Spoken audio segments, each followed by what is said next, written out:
Cougar fans, it is time. Touchdown! What a grab! It's time to raise your colors, raise your voice, and join in on the Raucous Roundtable about your favorite team, the BYU Cougars. 20, 15, 10, 5, touchdown! It's time to tailgate. Cougar Tailgate, where BYU sports fandom lives. And here's your host, Lauren McClain. What's up, Cougar Nation? I'm Lauren McClain, and we're here to tailgate with you, doing what we do best, talking all things BYU Cougars.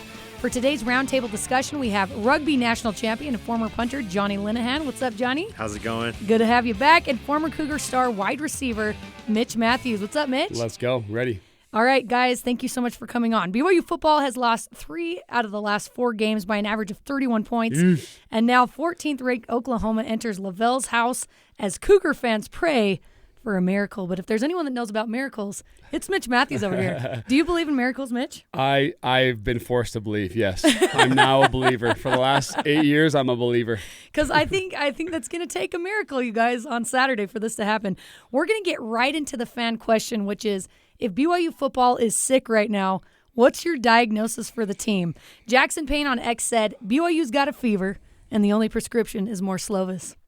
What do you think about that? Because obviously we've had Jake Ritzlaff for the past 2 games. Keaton Slovis, I think, is going to be healthy enough to play in this game. Do you like that Slovis is back? Yeah, I don't know if the quarterback's the problem. I think there's lots of problems.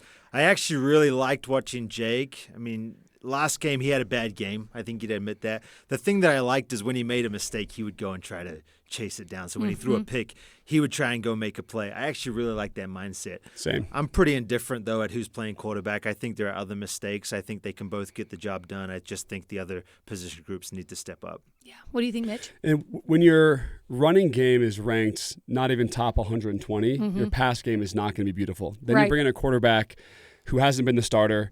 It doesn't get prettier, right? So the quarterback's put in a tough situation, coming in as a backup. The diagnosis for me is nastiness on the O-line.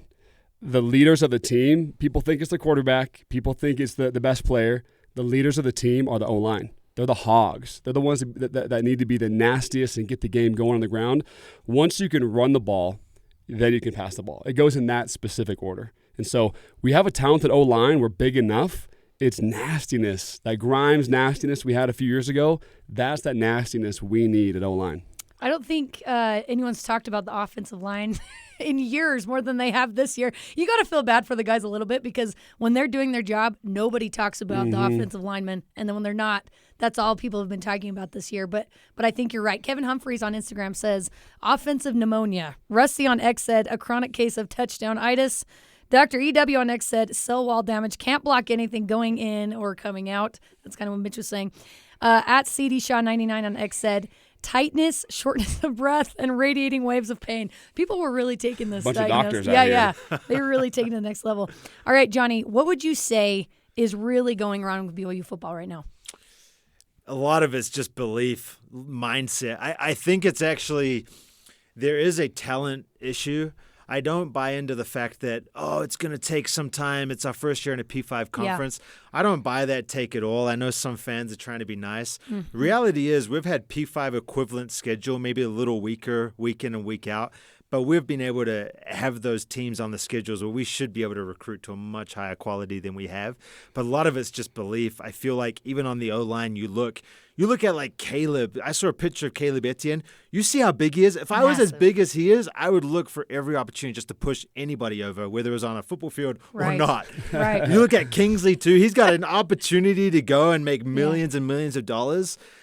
I just don't know if they really believe what they're capable of. So I think a lot of it is just that mindset shift. And that's why it's going to be a good test this week because nobody believes in them. So I think when nobody believes, that's an opportunity where you can actually do something special. So for me, it all comes down to the top 2 inches. So, Mitch, do you think, because you mentioned the offensive line too, and they are, like Johnny mentioned, they're beasts. They have the size, they have the talent. You have Kingsley, who's probably, who knows, first, second rounder in the NFL draft. Why aren't they putting it together right now? To me, it's culture. It's like I said before, it is that nastiness. When the O-line are fired up, when they're hitting guys about a half second after the whistle, people take note of that. From receivers to running backs to quarterbacks, people are really moved and motivated by that nastiness. If the O-line is moving, like the speed of the O-line is the speed of the team. I'm a receiver. Yeah. And I truly believe that. And so it's not a talent thing necessarily O-line. It might be in more of the skill positions. But at O-line, I think we have it there. It's for me, it's truly nastiness. I want to see these coaches put a lot of emphasis on those guys. Your linemen are your most mentally tough guys because they don't get any glory. They don't need that. They just need to be nasty, and they thrive off that. And so when we start becoming who we need to become and playing to the size that we are at O-line, the running backs play better, receivers play better, because you don't just load the box and crush them from inside the box. And so we're getting beat off an 8-man defense right now, and it all starts with this O-line becoming a little bit nastier. I feel like we have the size, but everything moves when they move. Yeah. Do you think there's something, too, that a lot of these guys have come in from the transfer portal as well? Even though you had all spring ball, you had all fall camp to be able to mesh, but it's not like these guys have played with each other for years and years. Does that have an impact that they're all coming from different schools and just playing with each other this year?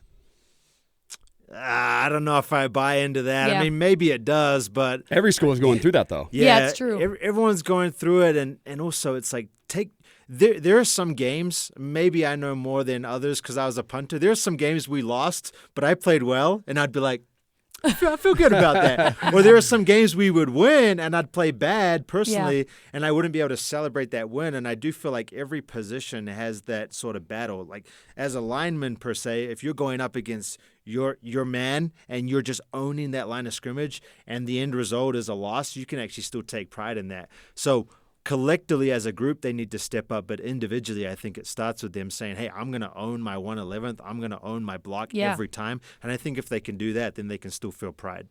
And Mitch, you mentioned the nastiness and that it starts with culture, and you mentioned the coaches as well, but with each position group, is there a leader, like a player leader on that group that kind of steps up and tries to motivate the group of guys? Yeah. Is that a thing too? Every position group has their leader, has their alpha that needs to be getting the team going. If you're losing every game by 31 points, that's not a scheme.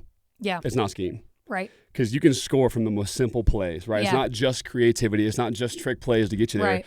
It's the alpha in the room getting the team or getting their group to perform out of body, right? Yeah. And so it does start with the O-line, but even at receiver, there's a couple big plays that we're missing every single game that hurts the quarterback. The quarterback's already new, and so whoever the leader is in the room, it's not just the coach that should be harping on players, because that happens every single day. Right. It's the leader within the room that has the coach's back, steps up, and plays out of body himself.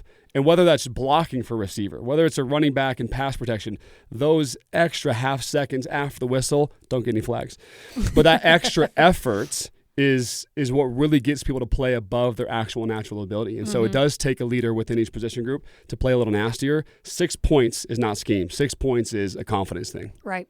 And BYU started several games with turnovers, and that is just deflating. You can't have that. I'm also not a fan of playing it safe either, just to take care of the ball, and especially at this point. You can't play it safe because what are you fighting for at this point? But the turnovers have been careless, and they're not even close. Like they're just it's just insane to watch. I feel like I'm watching like the Bad News Bears. Oh boy. Yeah. It really is. We're at that age, yeah. We all know the Bad News Bears. Yeah. All right. But it's just like, oh, of course that's happening. Of course you just threw a pick and then you fumbled on the next play. You laugh to keep from weeping, right? Yeah. But you're like, oh my gosh, you can't have that. Yeah. And that's in something that's frustrating for me is the defense has been stellar, through the first few games, and then these last 3 games, they've really been deflating. So do you guys think that maybe has something to do with, hey, we were working our butts off, we're doing so well, but it's still not turning into a win? Do you think that can be deflating to the defense? Yeah, I think it's a tango. I think when the defense is playing really good, it's super motivating to the offense to have your homies back. The guys you've been battling with the whole offseason, the last few years, you want to play better when they play better. So it does take 2 to tango. But I think people have to remember, we're 5-5. Am I accurate there? We're 5-5, and the season is definitely not over. If we continue to play like we are, and act like we're just preparing for next year, that causes a culture that's going to carry into next season as well. And so it's also okay to admit that some of the teams we've played are flat out better too. Yeah. They're flat out better. Not every loss is like, oh my gosh, we have to rewrite the whole playbook. Right. Something must be wrong. Right. There's every every good team at BYU has had a bad loss to a team that's just better than them. But I do think that defense has to believe in offense. Offense has to believe in the defense. And right now it comes to a few big-time voices in the locker room regaining people's confidence, because naturally right now for 3 bad games, it's low. It takes internal leadership, and we can easily – that's a switch, by the way. You can come back next game and play lights out as if schemes have been fixed, as if the coaches fixed everything. But really, it was just a couple players that stepped up and made the team remember who they are and remember why they're out there. So you think that is something that's possible to do? 100% possible. From 1 week to the next? 100% possible. And have you seen that happen in your career? Yeah, I think it happens after look, naturally, when you're not playing as well and you're one of the better guys, you don't go farther down. Yeah. You typically say, how can I go make a play to get myself back to where I believe I already am? And I'll give you an example of my first game against Nebraska. People don't know this, but I did not play good the entire game. And that motivated me to go make a play, make an out-of-body play that would allow the chance to have a team to win. And so I do think 3 bad games doesn't always turn into 4. I think a lot of times players get fed up. The alphas in the room get fed up and say, this stops today, and we're going to show it in practice. And then they have all the momentum going into the game starting from Monday, which we hope they did. And I know that switch can happen because confidence can come a lot quicker. And just honestly being a little bit ticked off, that can happen. They didn't practice on Monday, so hopefully it started on Tuesday. Yeah, there you go. What Maybe do you a think, walkthrough. Johnny? Yeah, no, echo everything Mitch just said. I think the beauty of, and I'm still going to call it amateur athletics, even with the NIL, is that you have pride in something greater than the paycheck because you're typically not getting paid. Now, NIL's changed it, but playing rugby growing up, like you would take pride, even if you were winning by 100 points, you would take pride knowing, hey, if we're on defense, we're not letting them get past the 22 or inside our try zone. We are keeping that 0 on the board if you're up by that score. And I think the same thing has to happen when people look around and they look at 60,000 fans there at the start of the game, not the end of the game last week. And they look around, they see, hey, there's these crazy people that care about BYU. I'm privileged and blessed to play for this school. Do I actually take pride in the uniform that I'm representing, or am I doing it for something else? And I think that switch, if they can get that to be like, I'm actually playing for something greater than myself, that needs to happen. Right now, I don't think it's there. I think people are just playing for themselves. And so they need to realize the institution they're playing for, what they put on the field doesn't necessarily impact just this week or this season. It could impact future teams and future generations and BYU supporters. And we're going to get to that in a little bit. Right now, we're going to play a game called What Are the Chances? All right, guys. Number 1, BYU's defense can hold Oklahoma to 24 points or less. And by the way, the Sooners have been held to 24 points or less twice this season. They're averaging 42 points per game. So can BYU's defense hold Oklahoma to 24 points or less? What are the chances, Mitch? Like a percentage Yeah, chance? give us a percentage. 10%. Not because our defense isn't awesome, but a lot of these games, it's a 42 to 35 W, you know? Yeah. And so even if they score more than that, statistically you're supposed to lose if teams score more than 24. That's a fact. And but teams like this, we change our game plan to sort of not give cushion to scoring, but understanding this team scores, and we have to replicate and score right back. Yeah. What do you think? How many decimal places are we going? Because I'm going to be 0 point. But I don't want to go absolute. No, like 1%. But I also don't know if the game plan is to limit their scoring. Right. I think the game plan is to let's see if we can get some turnovers, but let's match their scoring. And then when we do get turnovers, let's take advantage. I think we should go into the game expecting a shootout.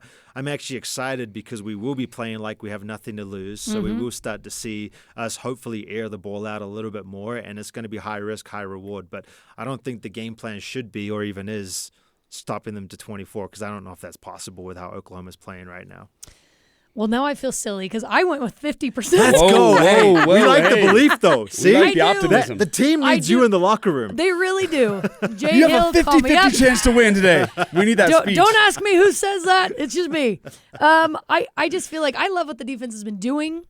Cincinnati held Oklahoma to 20 points. That was earlier in the season, and they really have been doing phenomenal things since then.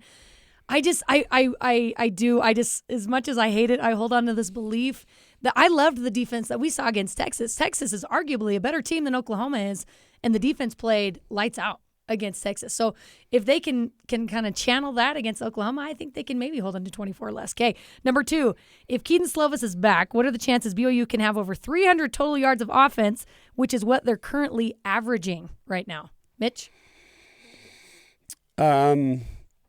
I think if he comes back and plays, the coaches know it's a confidence boost for him. We need to get him a confidence boost. We got to add in a lot of creativity. We got to put everything in place for him to succeed. And it's a great team that we have to beat. We absolutely have to beat, especially for morale. I think I'm going 70% chance. Ooh. I think he comes back with a little bit of vengeance, and the coaches know that he needs that boost, and it's got to happen. And so all the creativity, we're playing at home, I think he's got a shot to do it. I like that. What do you think? So I actually think 70% too. And here's the reason, right? I want to put this out there. We're going to have a good game offensively, 350 plus. I don't think we win, but I do think we have a good game offensively. And I think what you'll see is people on Twitter being like, see, you guys believe in the coaches. And I'm saying, no, like, not yet. Yeah. I still think we have some glaring issues, but I do think we put it together offensively this week. I like the point that Keaton's going to come in with extra confidence, because can you imagine how he's feeling with Jake? Everyone's like, put in Jake. I mean, I just can't even imagine. You guys were former players, and I'm sure you heard that here and there, like, put in the next guy. That's got to be so deflating. Yeah, when you hear Taysom Hill get booed, you know not to trust. You know not to trust any noises that come from the stands. You know, so true. So yeah, we've heard it all. Now they all feel stupid. But yeah, I think that's got to feel really nice for Keaton to be like, okay, like it wasn't all on me, because I'm sure that starts to get in your head a little bit too. It's like, never on one player. No, right. No quarterback comes in and just everything's fixed. It doesn't happen like that. So if you ever thought that, if anyone thinks that's how it works, it's we need to talk. Yeah, I'm going to say 40% chance. I think fans are realizing Keaton wasn't the culprit of all the offensive woes. If the offense has all of their weapons back and healthy, and I think they could put together some successful drives and move the ball. I think Darius Lassiter is going to be back as well from injury. And so that I think that's an LJ Martin. I think that's most of their offensive weapons. They got to put something together this week. Can you feel as a bystander, as a fan, when those receivers make big plays? One-handed catches aren't always going to happen, but when they make big plays, it's such a game changer. Mm-hmm. Like I said before, everything starts at the O-line, but where's the excitement come from? Receivers making big plays, quarterbacks diving for first downs. Those little things, they go such a long way. And the games that we're winning, Arkansas, Texas Tech, who, by the way, are very good teams, receivers are making big plays. And so it's time for these receivers. Everything they've been dreaming about is this week. Yeah. Making plays against a big former top 10 team, top 20 team. It's a time to shine. Yeah. Well, that's the beauty of football, right? Is you can have a big play that means something that doesn't result in a score. You think of soccer, people get crazy, like Mbappe's running 80 yards and he's done it in 4 seconds, but then they miss the goal. But in football, it really is a momentum game. Yeah. And so if you can string together a big play and then a big run and then a big stop on defense, the momentum builds. And the next one is, what are the chances BYU can pull off a miraculous upset like they did against the Sooners in 2009? That was my freshman year. I was 18, true freshman year. What an amazing game. And by the way, when I was on the Minnesota Vikings, I remember being in a hot tub with Sam Bradford talking about that game and him rolling his eyes. Look, I don't think the magnitude's the same. It's not the first game of the year. I think Oklahoma was ranked second then. Yeah. It's a little bit different. It's a home game for us, which, by the way, gives us a massive advantage. So I like our odds. I like our odds this week. I think we come back angry. I hope our leadership's stepping up. One thing I saw this week from a very stoic guy, but Bill Belichick, he did a whole film session, this is a few years ago, about nothing during the play. It was all about how his players were acting after the play. When guys made a big play, were there chest bumps, were there butt slaps, were there high fives, were guys jumping all over each other? He'd pan to the sideline, and he showed when a guy gets a first down, every person on the sideline better be going crazy. Yeah. That energy is so freaking real. And so if we're playing just to get by and just not to get beat bad, like we have the last 3 games, we're going to lose. If guys can have that switch and understand that energy is everything, then we have a real shot to beat these guys. I mean, a real shot. Not just schematically, not just because it's at home, not just because I feel like we have a talented enough team to do it. We need to be going crazy on the sideline. Over the top crazy. When guys get first downs, crazy. I want to see a couple celebration flags in that end zone after we score, because that goes a long freaking way, especially against these big teams. Can you go crazy at 10 a.m.? Yeah, right. Yeah. Is that a thing? Yeah. Little caffeine, and I think you'll be okay. I think we'll be all right. Wait, Yeah. I got to know, what did you say to Sam Bradford in the hot tub? Because that's a great story. I mean, it's the only thing I had on him, right? Yeah, I was a new guy in the locker room, and so if I had that on him, but I also had to be kind of careful because I'm a receiver, and if I give him too much flack, then he might not throw me the ball. So I played it very careful on that one. But he was a very cool guy, and we ended up being good buddies. That's awesome. Yeah. Jonny, you already mentioned that you do not think BYU is going to win, but what are the chances? At 10 a.m.? Are we out of bed? Has the bus arrived? Oh, I sure man. hope so. Well, 2%. Okay. Wow. No confidence. By the way, I will say traveling a different time zone, like they'll have to, I believe, right? Oklahoma, traveling a different time zone and playing an early game. The worst game we ever played in our career was against Michigan. We went across 2 time zones. The odds, by the way, are never good across 2 time zones. And it was like a 11 game. And we got to our hotel after that fireside at like midnight. And we woke up so ticked off of the coaches because we were so groggy. We played terrible. They were freaking good, but we played terrible. So I'm hoping altitude, elements, time change, early game is giving us this increase in odds. Yeah. Because you need everything. I think BYUtv gave me the player of the game against Michigan. So speak for yourself, man. Some of us played great. Worst game of my career was that game. I didn't even punt well, but I punted 11 times. You punted a lot. So they were like, yeah. Oh, well, I think we had one first down. Yeah. It's got to give it to someone. Thanks, the Y BYU factor, TV. I believe is what they called it. I'm giving it a 20% chance. In 2009, it was the first game of the season. They had nothing to lose. You have Max Hall at the helm, who's has one of the most gritty mentalities Love Max. of any player I've ever seen. He made things happen, even if it's not pretty. He makes things happen. And I think he had that mentality you're talking about, Mitch, where he's kind of that alpha guy, right? He's the leader, and he's nasty. He's nasty. You loved playing for Max. Yeah. Even at the alumni game, I'm like, I want Max on my team. Yeah. He brings out the best in me. Yeah. So you got to play like there's nothing to lose. You got to play like that. And if you do, you're telling me there's a chance. A 10% increase in excitement, that nastiness I've been talking about, a 10% increase. Now you just act. Fake it till you make it. Be over the top stoked this week about playing ball, and the receivers love to play and get the attention. If they know people are going crazy for them, it just makes it better. So that's just what we do, and that needs to happen this week. Okay, the last one is, what are the chances BYU gets bowl eligible in one of these last 2 games? Let's start with Jonny. Oh, it went up this last week. Let's go. I was going to say, let's go back a few weeks. You said your hot take was BYU was not going to get bowl eligible. What do you think now? Yeah, and that was before Texas Tech. So it was good they beat Texas Tech. So that increased the odds in my statistical model. The way Oklahoma State was playing made it tough, but they also got beat pretty bad this last week. Yeah. So still probably 5%. I just don't know. But they also beat Oklahoma. 5%. You're still yeah. So that means you have an average of 5% win percentage per game in the next 2 games. Well, yeah, I just don't think they're going to get it done. Because this week would be a good chance at home, but it's Oklahoma, 10 a.m. I just don't know. Maybe we play the upset, but then you play at Oklahoma State. Yeah. To end the season, I don't know. Yeah. So what's their record, Oklahoma State, right now? I don't know what they are. Are they what? Are they bowl ready already? They've already hit it? 7-3 maybe. They're 7-3. That's a good team, man. They're so a good team. We're going to play like it's life and death for us, and they don't have something they're playing life and death for. So that's a big boost for us. I mean, I think we have 30-40% chance to get a bowl game. When's the last time BYU did not make it to a bowl game? 2017. Jonny would know. What was it really? What was the record? 4-9. We had an extra 4-9. game with Hawaii. That was funny. When we went to Hawaii, it's a regular season game. Fans on Twitter were like, they shouldn't go to Hawaii. Cancel the game. Don't reward them. They don't deserve it. I was like, you might be right, but it's on the schedule, so we're going. Yeah. Got to fly first. So what is that, Thanks, one Kalani. time in the last 15 years? One time in the last, forever. And that's the real identity is BYU has to get the bowl games. We were 5-2 earlier this season, getting votes to the top 25. How the mighty have fallen. This could be a testimony building experience if we make a bowl game. A testimony building. Oh my gosh. People were saying, though, is BYU the worst 5-2 team in the country? I feel like that's been the rhetoric, though, the entire season. So it's easy to say now. Yeah. After these last 3 games, it's very easy to say right now. All right. Well, we're going to take a quick break, but when we come back, we're going to discuss how BYU's trajectory could affect recruiting and what Mitch and Jonny will do for an upset against Oklahoma. This is Cougar Tailgate.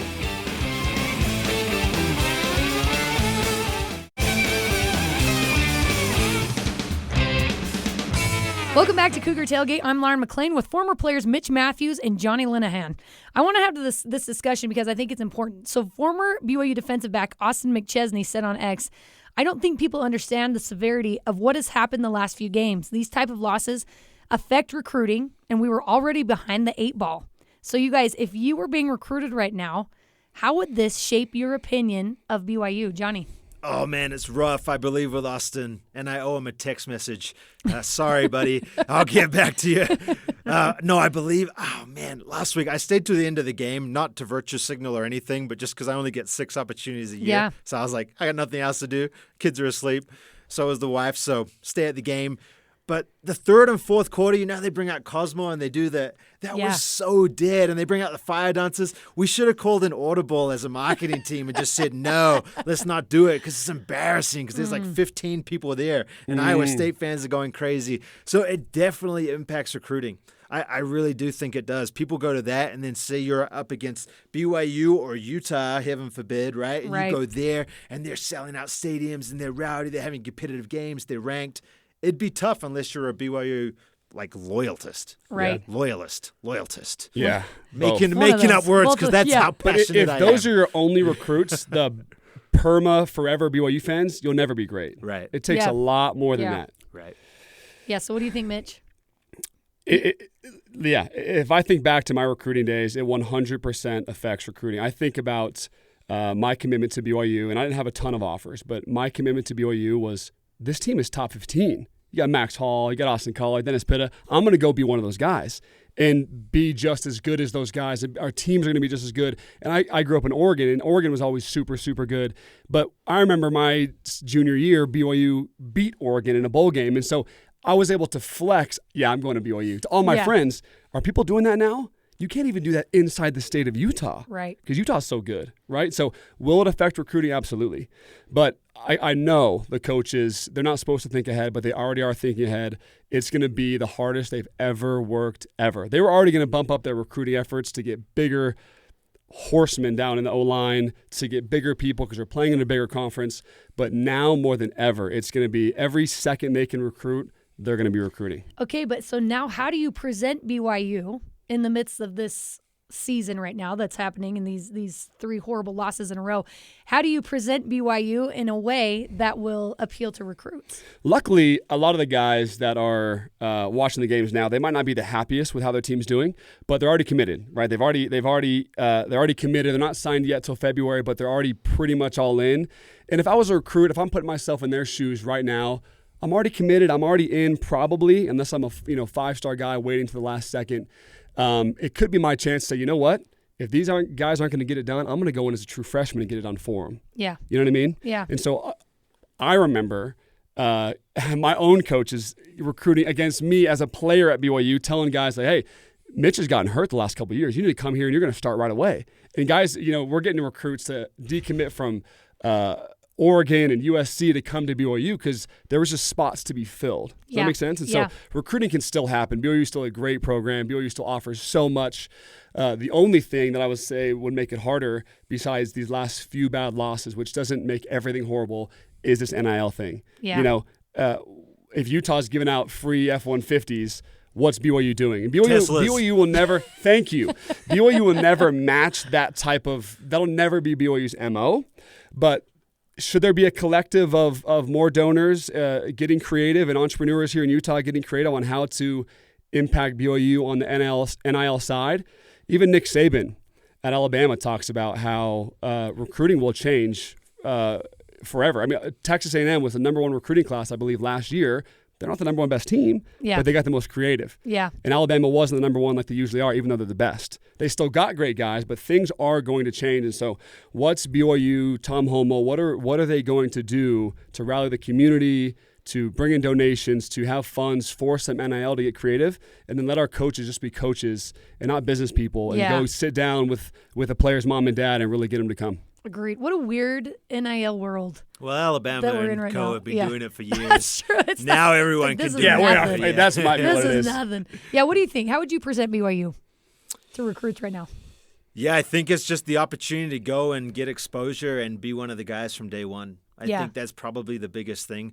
Other places you're going to go, and you might have a really good high school career, but you need to grow. But as an 18-year-old true freshman, if you're good enough, you could actually come and start day one, BYU, get that exposure. That could take you to the next level faster and give you more exposure and help you earn more money and get a higher draft pick in the long run by coming to BYU. But they're going to have to get creative because it is pay to play now, so it's just tricky. To add on to that, have we ever had a better NFL showing from BYU ever? No. Right. I mean, we have guys that are legitimately the bona fide best linebacker in the NFL, one of the best defensive players in the NFL, Fred Warner.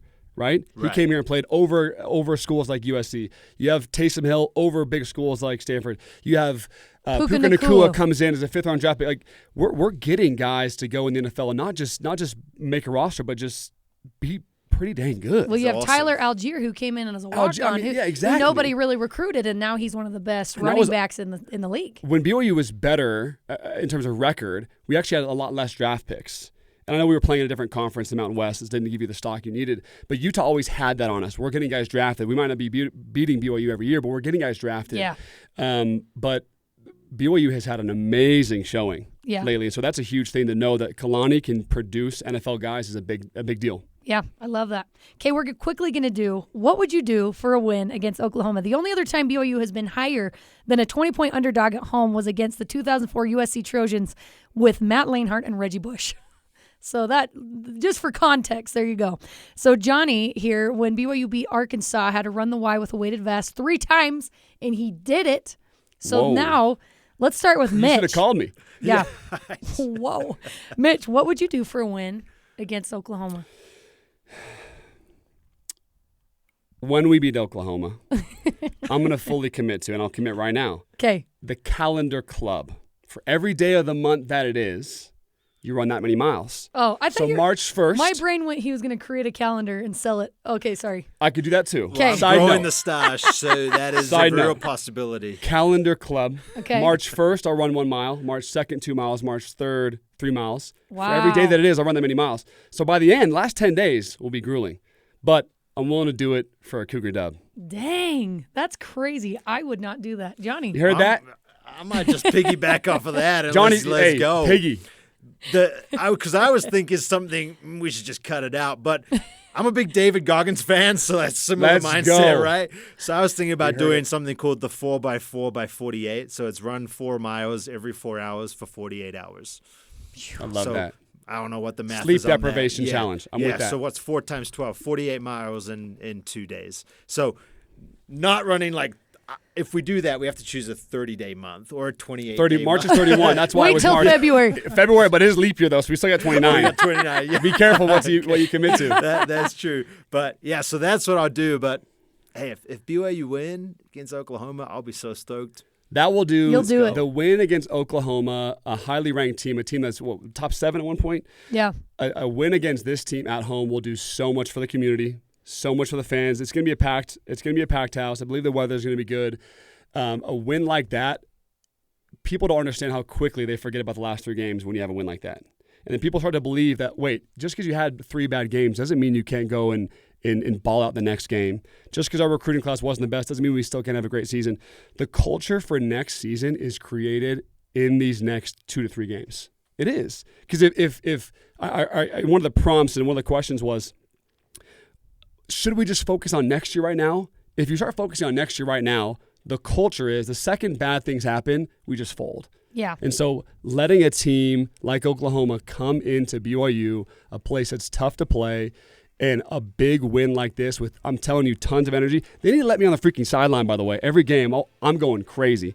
But with that type of energy, a big win, people forget about the past, and people say when bad things happen at BYU, we still find ways to beat good teams.